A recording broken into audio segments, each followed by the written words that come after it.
Universo PC, el universo de la tecnología PC. Hola a todos y bienvenidos a Universo PC. No olviden suscribirse al canal y activar la campanita para no perderse el próximo video. ¿Qué tal? Bienvenidas y bienvenidos a este análisis a fondo. Hoy nos metemos de lleno en un tema que, para quienes usamos Linux es casi una religión, Wayland. Tenemos en nuestras manos un informe técnico súper completo que se hace la gran pregunta. Para este 2025, ¿Wayland ya es el presente operativo o sigue siendo una promesa a futuro? La misión es clara, averiguar si ya es hora de dar el salto definitivo. A ver, vamos a desmenuzarlo. Es una pregunta clave, ¿sí? Porque para entender la revolución que propone Wayland, primero hay que entender el problema que viene a resolver. Y ese problema tiene nombre y apellido. X11. Fue diseñado en los años 80, o sea, una era completamente diferente de la computación. El informe usa un término que lo resume todo a la perfección: deuda técnica.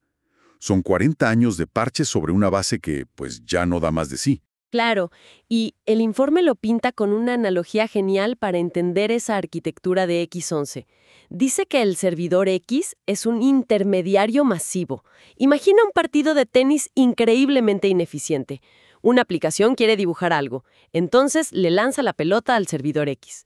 El servidor X se la pasa al compositor para los efectos. Y el compositor se la devuelve al servidor X. Y el servidor finalmente la muestra. Este peloteo constante no solo añade latencia, es la causa del famoso tearing. Exactamente, ese desgarro en la imagen. Esa ineficiencia es solo la punta del iceberg. Lo fascinante aquí, y lo más grave, es que la falla de X11 es de seguridad, por diseño. O sea, por cómo fue concebido, cualquier aplicación en X11 puede, en principio, registrar todo lo que escribes en cualquier otra ventana. Uf, eso es terrible. Piénsalo, una extensión del navegador podría estar capturando la contraseña que pones en tu terminal. O una calculadora podría tomar una captura de tu ventana del banco. Esto, pulveriza cualquier intento de sandboxing. Aquí es donde se pone realmente interesante. Porque Wayland no es una actualización, no es X12. Es un borrón y cuenta nueva. La filosofía que lo define es: el compositor es el servidor. Se acabó el intermediario. El flujo es limpio, directo. ¿Cómo funciona ese flujo? El hardware detecta un clic, el kernel se lo pasa al compositor, el compositor sabe a qué ventana le corresponde y se lo entrega a la aplicación. La aplicación dibuja en su propio espacio y le avisa al compositor: listo, aquí tienes el nuevo cuadro. Y ya. Y el resultado de esa simplicidad es una garantía que el informe llama «cada frame es perfecto».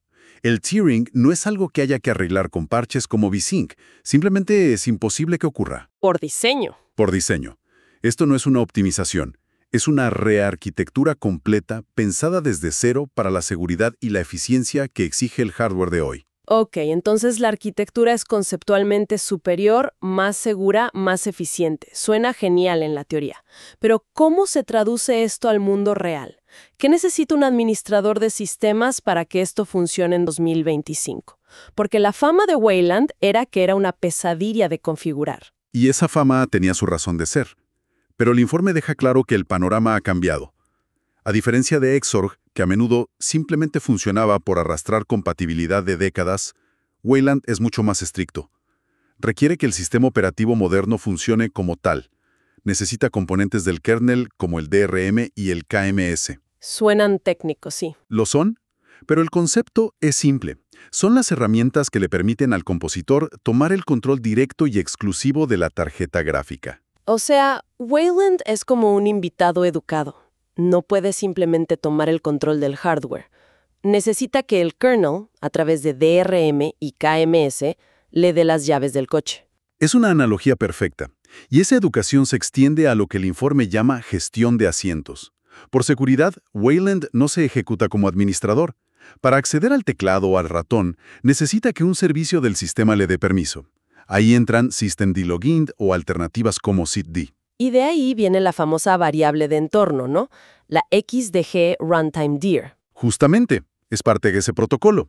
Es una dirección segura donde operar.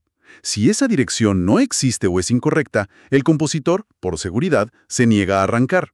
Es una causa súper común de fallos. Entiendo. También se menciona un cambio que generó mucho debate, la gestión de la entrada con live input. Recuerdo las quejas. Adiós a los archivos xorg.conf tuneados al milímetro. Sí, fue un punto de fricción. La justificación principal es la seguridad y la coherencia. En el modelo Wayland, el compositor debe ser la única fuente de la verdad. Si permites que un archivo de texto contradiga lo que espera el compositor, obtienes fallos impredecibles. Es menos flexible para el power user, sí, pero es infinitamente más robusto. De acuerdo, tiene sentido. Ahora, tenemos que hablar del elefante en la habitación, o bueno, del elefante que estuvo ahí por casi una década, el soporte de NVIDIA. Sin duda el mayor obstáculo para la adopción masiva. El informe narra lo que llama la guerra de los búferes. Durante años, toda la industria de código abierto, Intel, AMD, todos, se unificaron en un estándar llamado GBM. Pero NVIDIA decidió ir por su cuenta, intentando imponer su tecnología propietaria EGL Streams. Y hay que decirlo, esa fue una batalla que fragmentó terriblemente a la comunidad. Que los desarrolladores de Worldroots dijeran públicamente «jamás implementaremos EGL Streams» fue un momento dramático. Que NVIDIA finalmente diera su brazo a torcer no fue algo menor. Totalmente. Y el informe es tajante. Para 2025, esa guerra terminó. NVIDIA capituló y adoptó GBM. Esto es monumental porque significa que, por primera vez, el código para una tarjeta NVIDIA sigue el mismo camino que para una AMD o una Intel. Pero, y esto es clave, aún así, por un tiempo, los usuarios seguían quejándose de parpadeos, de glitches. Cierto, parecía que el problema de fondo seguía ahí. La arquitectura base estaba arreglada, pero la experiencia de uso seguía rota. ¿Cuál fue entonces la pieza final del rompecabezas? Pues fue algo que suena súper técnico, pero que lo cambió todo. La sincronización explícita, o Explicit Sync. En esencia, antes de esto, el sistema tenía que adivinar cuándo una aplicación había terminado de dibujar. A veces acertaba, a veces no.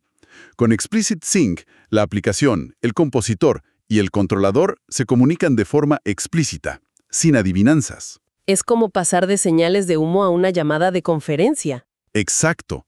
El informe cita al experto Brody Robertson, que tras la llegada de esta tecnología a los controladores de la serie 555 de NVIDIA, dijo que la experiencia se volvió suave como la mantequilla. Esa es la frase que muchos esperaban oír.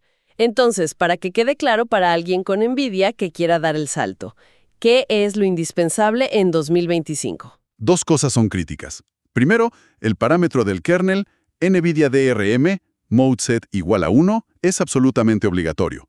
Sin eso, nada funciona. Segundo, y esta es la mala noticia, el hardware más antiguo, como las GTX Serie 1000 y anteriores, se está quedando con un soporte muy limitado para esto. Entendido. Y como ahora el compositor lo es todo, el informe analiza cómo se ha fragmentado el ecosistema. No hay una experiencia Wayland. Empecemos por el gigante, GNOME y su compositor Motor. El informe lo llama el estándar corporativo. Sí, y es una buena definición. Es la implementación más madura, la que usan distribuciones como Red Hat. Su soporte para gestos en trackpads, pantallas táctiles, es de primera categoría. Es la opción sólida. Luego está KDE Plasma con KWin.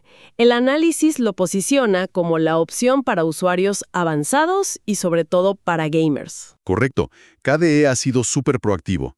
Planean eliminar por completo su sesión de X11 para 2027.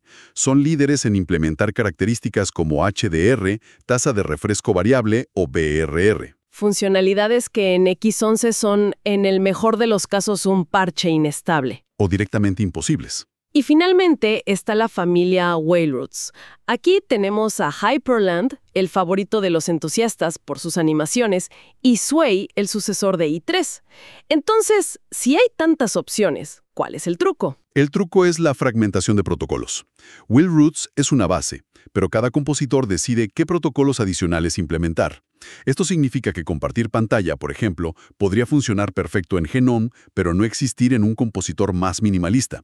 La elección del compositor define tus características. Hablemos de compatibilidad, porque seamos realistas, no todo el software se ha reescrito para Wayland. Ahí entra X-Wayland. Sigue siendo un parche necesario, pero lento. Es un parche necesario, pero el mito de que es lento queda desmentido. El informe cita análisis que muestran que las aplicaciones bajo X-Wayland a menudo funcionan igual o incluso un poco más rápido. Su verdadero talón de Aquiles es el texto borroso cuando se usa escalado fraccional en pantallas High DPI. Ah, sí, eso es muy visible. La única solución real a largo plazo es usar aplicaciones nativas de Wayland. Y sobre eso, el informe da un consejo práctico que me parece oro puro. Se centra en las aplicaciones Electron, que son muchísimas. Discord, Slack, Visual Studio Code. Exacto. Todas ellas soportan Wayland de forma nativa, pero por compatibilidad a menudo no lo usan por defecto. El consejo es lanzarlas con unos indicadores específicos. Ozone Platform = Wayland. El cambio es como de la noche al día. El texto borroso desaparece. Se vuelve perfectamente nítido. Y en cuanto a los videojuegos, ¿qué hay del mito de la latencia del input lag? Ese mito está muerto. Las pruebas demuestran que el input lag en Wayland es en el peor de los casos comparable al de X11, y en muchos juegos es incluso inferior. Pero el verdadero diferenciador para los gamers es algo que X11 jamás pudo hacer bien. ¿Múltiples monitores? Múltiples monitores con diferentes tasas de refresco. Si tenías un monitor de 144 Hz para jugar y uno de 60 Hz, en X11 todo se forzaba a 60 Hz. En Wayland, cada monitor funciona a su máxima capacidad, independiente y fluido. Eso más el soporte real de BRR y HDR lo convierte en la plataforma técnicamente superior. No hay discusión. Bien, creo que hemos cubierto todos los frentes. Después de todo este análisis, ¿cuál es el veredicto final? ¿Es 2025 el año de Wayland en el escritorio Linux? El informe es contundente. La respuesta es un sí rotundo. Wayland ya no es el futuro, es el presente operativo. Los grandes bloqueos, con NVIDIA a la cabeza, están resueltos para el hardware moderno. Significa que es hora de iniciar la migración activa. El informe propone una estrategia en 3 pasos. Primero, auditar y actualizar todas las herramientas y scripts que dependen de comandos de X11. Segundo, para la administración remota, abandonar SSH-X y adoptar Waypipe, que es inmensamente superior. Y tercero, gestionar las expectativas. Comunicar a los usuarios que ciertos flujos de trabajo cambian, como la confirmación para compartir pantalla. El mensaje final es que quedarse en X11 ya no es ser conservador. Es acumular deuda técnica a propósito. Es un viaje fascinante. Hemos pasado de analizar las fallas de un sistema de hace 40 años a desglosar un paradigma completamente nuevo, pensado para la seguridad y la eficiencia del siglo XXI. Y el informe cierra con una reflexión que me parece crucial. El estricto modelo de seguridad de Wayland, que aísla cada aplicación, ha hecho objetivamente más difícil crear herramientas de accesibilidad universales o de automatización global del escritorio. Cosas como lectores de pantalla avanzados son más complejas de implementar. Claro, porque no pueden ver todo el sistema como antes. Exactamente. Y esto nos deja una pregunta abierta para el futuro. En esta búsqueda de un sistema de escritorio perfectamente seguro y aislado, ¿qué se arriesga a perder en términos de accesibilidad universal y la capacidad del usuario para automatizar su propio entorno sin restricciones? ¿Dónde está el equilibrio ideal entre seguridad y control total?